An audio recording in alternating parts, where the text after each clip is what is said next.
Sir దాదాపు చూస్తూ ఉంటాము. పెళ్ళిళ్ళు ఒకవేళ జరపాలి అనేసి అనుకుంటే గనుక మంచి ముహూర్తము, మంచి డేట్ చూసి గూడా పెళ్లి చేస్తూ ఉంటారు. అయినా గూడా కొంతమంది విడిపోతూ ఉంటారు, గొడవలు పడుతూ ఉంటారు. అసలు మ్యారేజ్ డేట్‌కి గూడా సంబంధం ఉంది అనేసి అంటారా? మ్యారేజ్ డేట్‌కి, న్యూమరాలజీకి కూడా సంబంధం ఉంది అంటారా? ఖచ్చితంగా. అసలు ఏ డేట్‌లో చేసుకోవడం వల్ల కలిసుంటారు? అసలు ఏ డేట్స్‌లో చేసుకోకూడదు అనేసని అంటారు? చాలా డేట్స్ ఉన్నాయి. హ్మ్. ఒకటే ఒకటి మంచి డేట్ ఉంది. కానీ కొన్ని డేట్స్ ఉన్నాయి. ఓకే. అవి ఒకసారి చెప్తాను. ఇంకొకటి ఏంటంటే అందరూ ఇప్పుడు పంతులు గారు ఒక ముహూర్తం పెట్టిస్తున్నారు. అవును. అక్కడ వాళ్ళ తప్పు కూడా ఏం లేదు. హ్మ్. కొంతమంది నేను చూశాను మా న్యూమరాలజిస్టులు పంతుల గారిది తప్పులు అంటే వాళ్ళ విద్య నుంచే న్యూమరాలజీ వచ్చింది. హ్మ్. ఇప్పుడు తప్పు పట్టొద్దు కదా. తప్పు పట్టడం అంటే నేను కూడా తప్పు పట్టడం ఏంటంటే ఒకటే వాళ్ళకు ఏంటంటే వాళ్ళ ఆస్ట్రాలజీ పరంగా ఒక ముహూర్తాన్ని నిర్ణయిస్తున్నారు. మన వాళ్ళు ఏం చేస్తున్నారంటే ఆ ముహూర్తాన్ని డేట్గా మార్చుకొని ఆ డేట్ని ఎక్కువ ప్రమోట్ చేసుకుంటున్నారు. ఓకే. ఆ డేట్ మంచిది కాదు. హుహు. ఉదాహరణకి మనకి శ్రావణ మాసం ఉంది. హ్మ్. శ్రావణ మాసంలో ఒక దశమి రోజున ఓకే. 8th రోజు మ్యారేజ్ డే. హ్మ్. ఈ శ్రావణ మాసం మంచిదే, దశమి మంచిదే, Hmm. కానీ 8 మంచిది కాదు. ఓకే. మన వాళ్ళు ఏం చేస్తారు, శ్రావణ మాసాన్ని దశమిని వదిలేస్తారు. నా మ్యారేజ్ డేట్ 8, నా మ్యారేజ్ డేట్ 8, నాకు 8 అంటారు. హ్మ్. దాని ఫలితం ఏంటి? మనకు వచ్చే మనీ కానీ మనం చేసే బిజినెస్లు కానీ లాస్ చేయడం దాని పని. 8 పని. అర్థమైంది కదా. అర్థమైంది. ఈ 8కు ఇలా ఉంటుంది. ఇక్కడ ఆయన చేసింది తప్పు కాదు, హ్మ్. ఇక్కడ దీనిది తప్పు. కానీ నేనేం చెప్తున్నా అంటే ఒకవేళ డేట్ మీద ఇదవుతే నేను చెప్పే పద్ధతి ఏంటంటే మీరు దశమిని హైలైట్ చేసుకోండి. ఓకే. మాది దశమి పలానా మాసము, పలానా దశమి. ఇప్పుడు శ్రావణ మాసం మనకు ఆగస్టులో వచ్చింది. హ్మ్.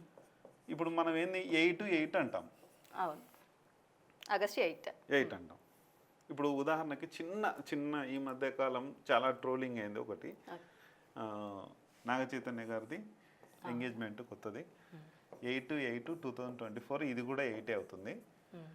ఈ మధ్య కొంతమంది ట్రోల్ స్టార్ట్ చేసింది ఏంటంటే ఈ 8 వల్ల వీళ్ళ ఎంగేజ్మెంట్ అయినందుకు ఏం జరుగుతుందంటే వాళ్ళ పెళ్లి డేట్ లేట్ అవుతుంది తప్ప ఓకే. దీనివల్ల ఏం కాదు.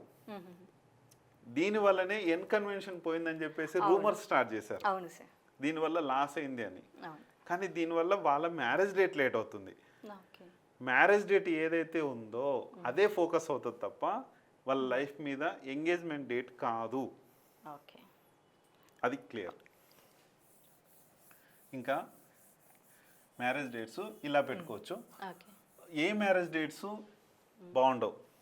1 2 3 4 5 6 7 8 9 ఈ డేట్స్ ఉంటాయి. ఓకే. ఇవి మ్యారేజ్ డేట్స్. 1 10 19 28 ఇవి ఉంటాయి. ఓకే. 2కు సంబంధించి 11 20 29 ఇది 12 21 30 13 22 31 14 23 15 24 16 25 17 26 18 27 ఇవి మనకున్న మ్యారేజ్ డేట్స్. ఇవి కొన్ని మాసాలను బట్టి పంతులు గారు నిర్ణయిస్తారు. అవి మనం చేసుకుంటూ వెళ్తున్నాం. ఈ 3 చాలా సూపర్, ఓకే. ఎక్సలెంట్. ఇవి ఇది కూడా 1 కదా మరి అంటే ఇది కూడా కష్టాలు తెచ్చిపెడుతుంది, మంచిది కాదు. ఓకే. ఇవి ఏంటంటే అప్ అండ్ డౌన్స్ తీసుకొస్తాయి, మనుషులకి ఏమీ కావు. అంటే ఇట్లా ప్రాణ నష్టాలు కానీ అవి ఇవి చిన్న గొడవలు అవుతుంటాయి. డబ్బు పట్ల దాని పట్ల వీళ్ళిద్దరు ఎవరికైనా షూరిటీలు ఇవ్వడం కానీ డబ్బు ఇవ్వడం కానీ ఈ మ్యారేజ్ డేట్లో జరుగుతుంది. ఇది కొంచెం మానుకుంటే సరిపోతుంది. ఓకే. ఇదొకటి. 3లో బిజినెస్ లాసెస్ ఉంటాయి. 3 కానీ 12 కానీ 21 కానీ 30 కానీ బిజినెస్ లాసెస్ ఉంటాయి. ఎవరికి డబ్బు ఇచ్చినా తిరిగి రాదు. బిజినెస్ పెట్టుకునేటప్పుడు కనీసం రీమ్యారేజ్ అన్న చేసుకొని పెట్టుకుంటే కనుక బాగుంటుంది. మనకు రీమ్యారేజ్ నేను చేసేది అక్టోబర్ 10th రోజు ఉంది, ఎవరైనా కావాలంటే చేసుకోవచ్చు. ఓకే.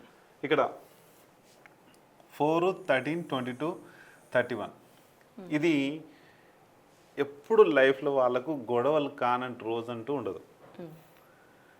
మనీ లాసెస్ కూడా ఉంటాయి, వీళ్ళు సంపాదన కూడా ఎక్కువ చేయలేరు.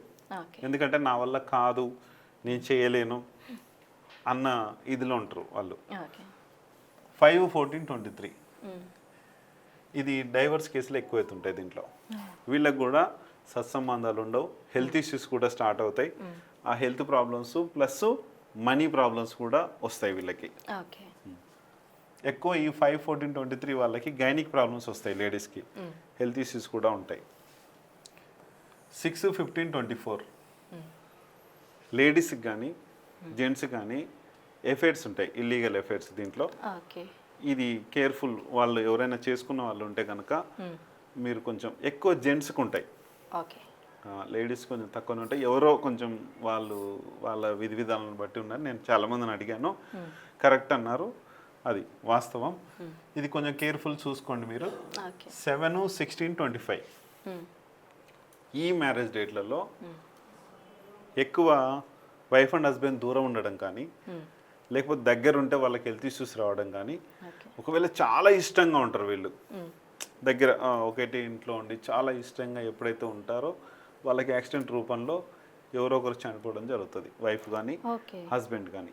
కేర్ఫుల్ అంటే కేర్ఫుల్ ఉండాలి. 7, 16, 25 వాళ్ళు ఈరోజు మనకు బాగుందిలే అనుకుంటే రేపు అనేది ఎలా కాటు వేస్తుందో తెలియదు. చాలా కేర్ఫుల్ అంటే కేర్ఫుల్ వీళ్ళు. 7, 16 మళ్ళీ రీమ్యారేజ్ ఉంది మీకోసం, రీమ్యారేజ్ చేసుకుంటే కనుక సూపర్, మళ్ళీ మ్యారేజ్ చేసుకోవచ్చు కదా. అంటే ఒకసారి మ్యారేజ్ చేసేసుకున్నాం కదా, మళ్ళీ పెళ్లి చేసుకోవడం ఏంటి అని చేసుకోవచ్చు. ఆల్రెడీ మేము కూడా చేసుకున్నాం, మాది 11 ఉండే. చాలా కష్టాలు, అందరికి షూరిటీలు ఇచ్చి వారంటీలు ఇచ్చి డబ్బులు ఇచ్చి చాలా నష్టపోయాను. మళ్ళీ రీమ్యారేజ్ చేసుకున్న తర్వాత సూపర్, చాలా బాగుంది. మాది ఫస్ట్ రోజు అయింది, చాలా బాగుంది. 8, 17, 26 ఇదేంటంటే వీళ్ళకి డబ్బు ఉంటుంది, ఖర్చు చేయరు, వేరే వాళ్ళకి అప్పులు ఇస్తుంటారు, దానివల్ల నష్టపోతుంటారు. కొంతమంది ఎక్కువ వాళ్ళకి ఏం చేస్తారంటే వీళ్ళు మొత్తం జనాల కోసం కష్టపడుతుంటారు. అంటే వీళ్ళ ఫ్యామిలీని పక్కన పెట్టేసి జనాల కోసం కష్టపడతారు, డబ్బు వచ్చేది కూడా తక్కువ. వీళ్ళు దాని వలన ఇద్దరికి అండర్స్టాండింగ్ తగ్గిపోతుంది. తగ్గిపోయినప్పుడు దీంట్లో కూడా డైవర్స్ తీసుకునే ఛాన్స్ చాలా ఎక్కువ వస్తుంది, ఎక్కువ శాతం. ఇది 8, 17, 26, 5, 14, 23 భార్యాభర్తల్ని డైవర్స్ రూపంలో తీసుకువెళ్తుంది. ఇదేమో మనుషుల్ని కొంతమంది లేకుండా చేస్తుంది. దగ్గర ఉంటేనేమో ఒక ప్రాబ్లం, దూరం ఉంటే ఒక ప్రాబ్లం. ఇది రెండు బాగుంటాయి. 50, 50, 9, 27 50, 50 ఓకే. 18 అస్సలు మంచిది కాదు. కాకపోతే ఎప్పుడు వీళ్ళకు గొడవలు అవుతున్నా కూడా ప్రేమలు బాగుంటాయి వీళ్ళ దగ్గర, డబ్బు బాగుంటుంది, అది ఓకే. అంటే 18 అంటే 9 వస్తుంది కదా సార్, అంటే 9 మంచిది అన్నారు కదా, ఇప్పుడు ఎందుకు మంచిది కాదు? 1 + 8 ఎవరైనా సూర్యుడు ప్లస్ శని తండ్రి కొడుకులు, వీళ్ళిద్దరికి పడదు, అస్సలు పడదు. డైవర్స్లు కూడా చాలా మందికి అయినాయి, నేను చూశాను. అది వాళ్ళు కొంచెం కేర్ఫుల్గా ఉండి, ఇక్కడ ఏంటంటే టోటల్గా దీనికి చెప్పిన విధానం బట్టి ఏంటంటే కేర్ఫుల్గా ఉంటే సరిపోతుంది. ఏదైనా గొడవ వస్తుంది అనుకోండి, 5, 14 ఇట్లా వీళ్ళ 8, 17 వీళ్ళకి గొడవలు వచ్చే టైంలో ఎవరో ఒకరు సైలెంట్గా ఉంటే సరిపోతుంది, ఖచ్చితంగా వస్తాయి. లేకపోతే మేము ఉండలేకపోతున్నామంటే రీమ్యారేజ్ ఉంది కాబట్టి చేసుకుంటే కనుక ఎటువంటి గొడవలు రావు. మంచి మనం చేసే పనిలో మనం నంబర్ 1 స్థాయిలో ఉంటాం. ఉదాహరణకి మహేష్ బాబు గారిది 10 ఫిబ్రవరి 2005 మ్యారేజ్ అయిన తర్వాత ఎలా ఉంది, మ్యారేజ్ కాకముందుకు ఎలా ఉంది మనందరికీ తెలుసు. పోకిరి సినిమాతో చాలా మంచి హిట్ టాక్ వచ్చింది, 2005లోనే వచ్చింది పోకిరి సినిమా. ఆ తర్వాత సినిమాలు ఉన్నాయి, ఏమో ఉన్నాయి. ఇక్కడ ఏం లెటర్ కూడా మంచిది కాదు మహేష్ బాబు గారిది. మరి అంటే పెళ్ళి అయిన తర్వాత పెళ్ళి డేట్ బాగుంది, నమ్రత గారు వచ్చారు, N letter, business letter, money letter, ఇట్లా వీళ్ళకి ఈ జంట తోడున్నా కూడా చాలా మంచిది. ఈ ఎం లెటర్ మంచిది కాదు. కొన్ని లెటర్స్ నేను నేమ్ చెప్పేటప్పుడు మీకు చెప్తాను. ఓకే. DMLSGH ఈ లెటర్స్ మంచివి కావు. ఓకే. ఈ పేర్లతో స్టార్ట్ అయినట్టు ఏమవుతుందంటే వాళ్ళు సర్వీస్కి దానికే ఉంటారు కాబట్టి అది వాళ్ళకు పెళ్ళైన తర్వాత వాళ్ళ యొక్క పార్ట్నర్ ఎలా ఉంటుంది అనేది దాన్ని డిసైడ్ చేసుకొని ఆ మంచి మ్యారేజ్ డేట్ చేసుకుంటే కనుక లైఫ్ సక్సెస్ఫుల్ హ్యాపీగా ముందుకెళ్తుంది. Okay sir. అసలు ఏ డేట్స్లో మ్యారేజ్ చేసుకోవాలి, ఏ డేట్స్లో చేసుకోకూడదు కూడా చాలా చక్కగా వివరించారు సార్. అసలు చాలా మంది విడిపోతూ ఉంటారు నిజంగానే, ఈ చిన్న లాజిక్ తెలియక విడిపోతూ ఉంటారు. అంటే మళ్ళీ ఇంకో ఆప్షన్ కూడా ఉందండి, రెండో పెళ్లి చేసుకునే ఆప్షన్. మళ్ళీ పెళ్లి. ఇంకో ఆవిడని కాదండి, సేమ్ పర్సన్ని, ఇది మాత్రం గుర్తుపెట్టుకోండి. ఇంకో పెళ్ళి అంటే మీ వైఫ్ని మీరే చేసుకోవాలి, లేకుంటే అమ్మ మీ భర్తను మీరే చేసుకోవాలి. అదే. సో చూసారు కదండి, డేట్ని కూడా చూసుకొని మీరు పెళ్లి చేసుకుంటే చాలా మంచిది అనేసి కూడా చెప్తున్నారు. మీకు ఒకవేళ డేట్స్ కూడా కన్ఫర్మ్ కావాలి అనేసి అంటే సార్ని ఒకసారి కాంటాక్ట్ అవ్వండి. Thank you so much.